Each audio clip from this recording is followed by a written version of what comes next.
Halo adik-adik semuanya, bertemu lagi dengan saya Maria. Nah, di sini kita akan membahas materi matematika kelas 11 tentang transformasi geometrik. Nah, di video kali ini kita bahas materi yang baru yaitu tentang rotasi. Seperti apa sih rotasi itu? Mari kita bahas bersama-sama.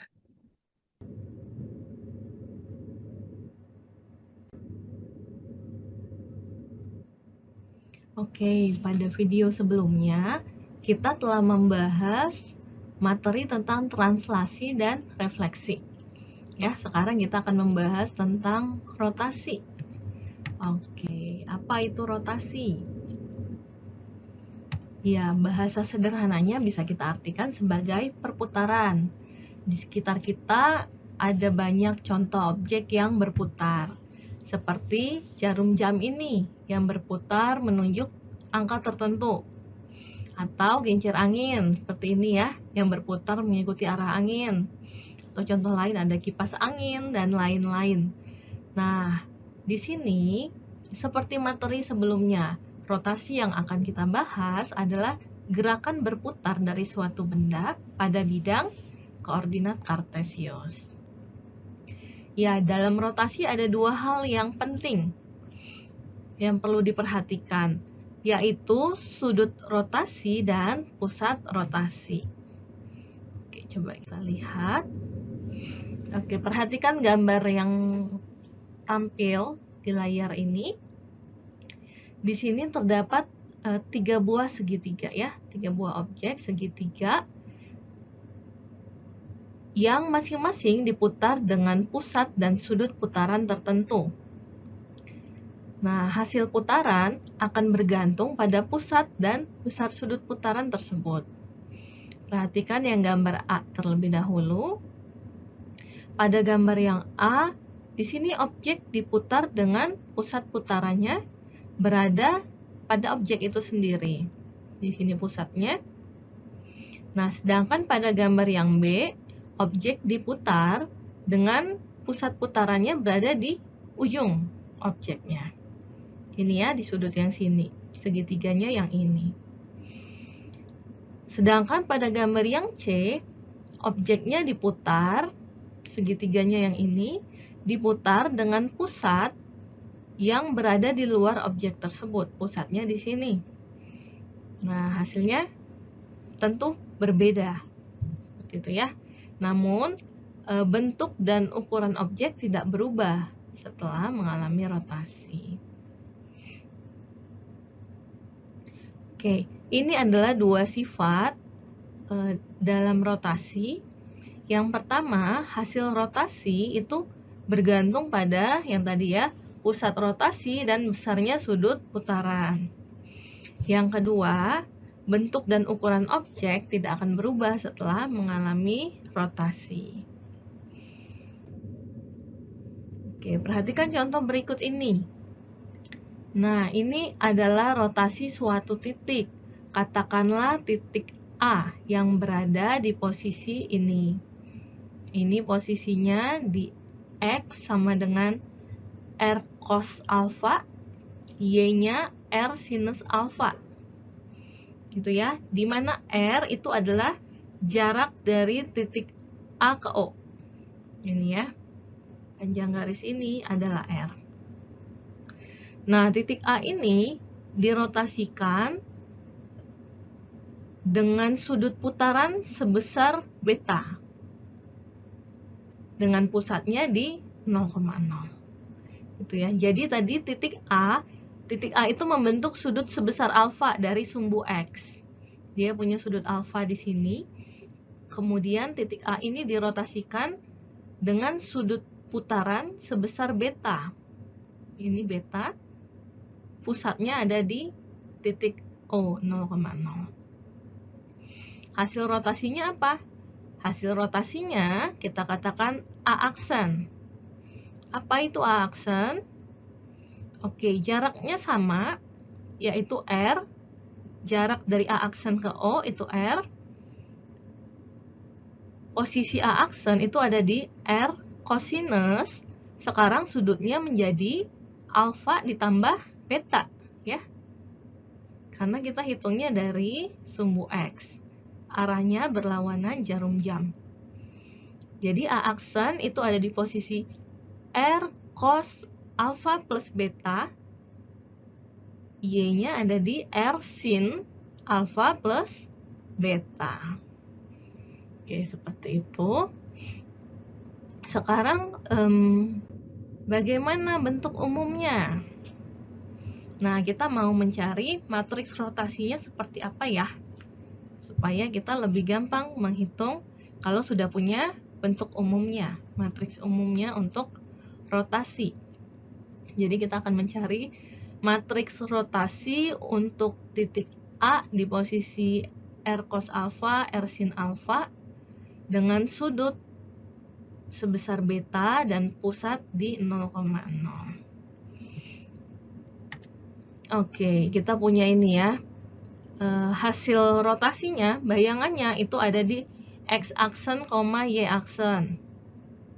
Ini adalah hasil perkalian dari matriks rotasi terhadap titik awalnya X, Y. Yang ingin kita cari adalah matriks rotasi ini. ABCD-nya itu apa sih? Seperti itu ya. Nah, sekarang oke, dari ilustrasi yang sebelumnya kita sudah punya ya bahwa X aksen Y aksen itu adalah hasil rotasi, gitu kan? Hasil rotasi di mana berada di posisi R cosinus alfa plus beta, Y aksennya ada di R sinus alfa cos alfa plus beta. Ini ya. Jadi ruas kiri ini sama dengan matriks rotasi yang akan dicari ABCD dikalikan dengan titik semulanya X, Y yaitu R cos alfa, R sin alfa. Oke, ini ruas kanan kita kalikan seperti biasa aja. Matriks dikalikan dengan ini vektor 2 kali 2 kali 2 kali 1. Hasilnya 2 kali 1 ya. Oke, hasilnya seperti ini ya, ruas kanannya ya. Nah, sekarang ini ruas kiri. Kita punya R cos alfa plus beta. Nah, dengan rumus trigonometri dasar, kita bisa menuliskan hasilnya seperti ini ya. Cos alfa plus beta kan adalah cos alfa cos beta dikurangi sin alfa sin beta. Begitu juga sin alfa plus beta ya, itu sama dengan yang di bawahnya ini. Ini ruas kanannya kita tuliskan ulang. Sebelah kiri ada konstanta R, sebelah kanan ada konstanta R, di mana R-nya nggak mungkin 0 ya.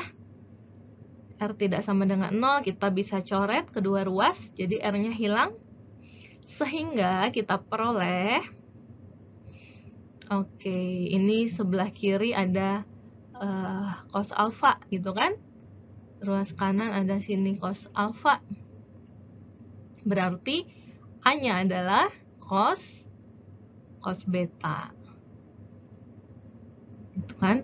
Kemudian sebelah kanan ini sinus alfa, sebelah kiri ini sinus alfa, berarti B-nya adalah minus sinus beta. Ini ya, B-nya minus sinus beta. Baris bawah begitu juga ya.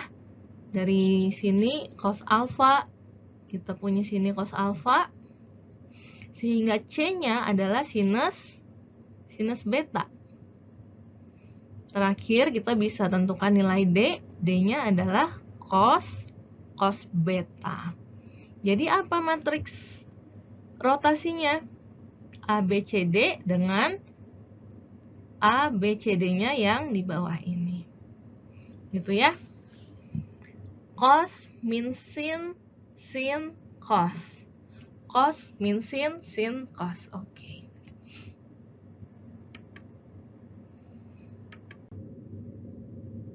Nah, itu tadi matriks rotasi dengan sudutnya beta, pusatnya di 0,0. Sekarang gimana kalau pusatnya bukan di 0,0, tetapi di titik P, sembarang titik P. Kita katakanlah P, Q. Ini ya. Nah, matriks rotasinya sama aja. Tadi cos, min sin, sin, cos. Oke, ini dengan sudutnya sebesar alfa ya. Jadi di sini alfa. Yang membedakan adalah titik pusatnya, pusat putarannya. Yang tadinya ada di P, Q ya. Kita lakukan penggeseran dulu, translasi dulu. Jadi di sini kita kurangin dengan P dan Q. Ini kita lakukan translasi sejauh P, Q sehingga berada di pusat 0,0. Setelah ditranslasi, kita kalikan aja dengan matriks rotasinya. Lalu hasilnya ditranslasikan kembali sejauh P, Q. Oke, seperti itu ya. Kita lihat contoh. Misalkan titik A itu minus 2,3. Dirotasi dengan pusat 0,0. Dan sudut 90 derajat berlawanan arah jarum jam. Tentukan bayangan dari A. Oke, kita udah punya matriks rotasinya, jadi gampang. Tinggal kita substitusi aja. Cos, sudutnya 90, min sin, sin, cos. Gitu ya. Dikalikan dengan titik A-nya yang mau dicari, minus 2,3. Karena ini pusatnya ada di 0,0, kita nggak perlu lakukan penggeseran atau translasi. Oke, cos 90, 0, sin 91, kita dapat hasilnya adalah minus 3, minus 2. Oke, itu adalah bayangan dari titik A. Oke, baiklah, sampai di sini materi tentang rotasi. Mudah-mudahan bisa dipahami. Oke, terima kasih banyak atas perhatiannya.